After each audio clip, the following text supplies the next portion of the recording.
যথাযোগ্য মর্যাদা ও ভাবগাম্ভীর্যের মধ্যে দিয়ে মহান বিজয় দিবস ২০২৫ উদযাপন করেছে বাংলাদেশ সমিতি সাজ্জা। প্রতিনিধি মহিউল করিম আশিক জানান, সমিতির কর্ণফুলী হলে আলোচনা সভায় প্রধান অতিথি ছিলেন বাংলাদেশ কনসাল জেনারেল মোহাম্মদ রাশেদুজ্জামান। সংগঠনের সাধারণ সম্পাদক প্রকৌশলী করিমুল হকের সঞ্চালনায় সভাপতিত্ব করেন এম এ বাশার।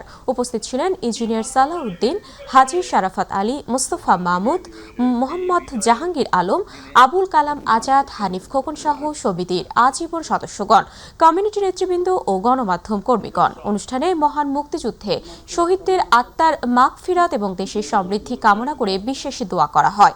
একই সাথে সাবেক প্রধানমন্ত্রী বেগম খালেদা জিয়ার সুস্থতার জন্য দোয়া ও সম্প্রতি সিঙ্গাপুরে চিকিৎসাধীন অবস্থায় মৃত্যুবরণকারী তরুণ নেতা শরীফ উসমান বিন হাদির রুহের মাগফিরাত কামনা করে দোয়া ও মোনাজাত করা হয়।